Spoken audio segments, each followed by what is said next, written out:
Just why has the stock market hasn't crashed yet?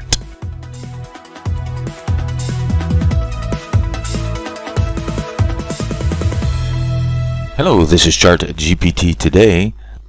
Now, many of you be probably kind of wondering, well, why hasn't the stock market crashed? Everybody's been calling for a 25-50% crash in stocks, and that may happen, but a couple things we need to consider here. First of all, the market has crashed.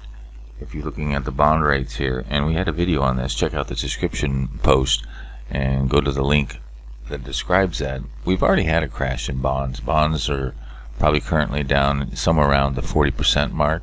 So this is already indicating that a lot of portfolios are down. If you're fully invested in bonds, sometimes people have 50% bond, 50% stocks. Anyway, that bond portfolio that you've had over the last 2 or 3 years is probably down 50% or close to it. So this is why you probably have to understand that the crash in markets have already occurred. It just didn't happen in stocks, it happened in bonds. But that being said, let's take a look at the stocks only. First of all, you got to look at them where the gains have been, and it's mostly been in what they call the Magnificent Seven. That's Meta, 153%, Nvidia, wow, 200%, Apple, 35%, Microsoft, 34%, Alphabet, Google, that is 53%, Amazon, 50%, and Tesla, 111%. Now, this is where most of the gains have been in just these 7 stocks.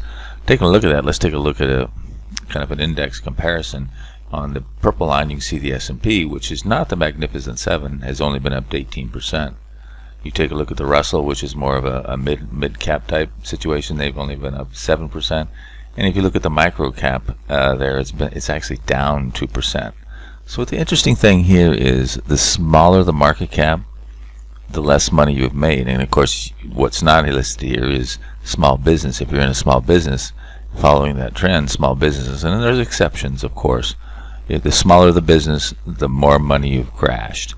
So, and of course, we'll only look at Wall Street and look at the difference between Wall Street and Main Street. Main Street isn't necessarily represented in the Wall Street. You may want to take a look at the description as well in the post link that talks to the AI, kind of describes a little bit about the difference between Wall Street and Main Street. So that might be interesting for you to look at. Now let's take a look at where we're going here on the S&P. This is kind of a prediction. There's probably a 50 to 70% chance with the inflation factors coming that we've described before. We could see the market gradually wiggle around, go back up to highs, and eventually punch through maybe by 2025. Now hold on your hand. It doesn't mean the economy is getting better. It just means inflation is going to be pushing stocks higher. However, there is still a 10 to 30% chance we could break down and go back down to maybe support levels in and around this 3,400 area, and even go lower if we go into a crisis situation. And of course, there's a lot of black swans waiting for us in the markets out there. Anyway, give us your take. Is the market going to crash up or crash down? Give us your answer in the poll, and don't forget to subscribe.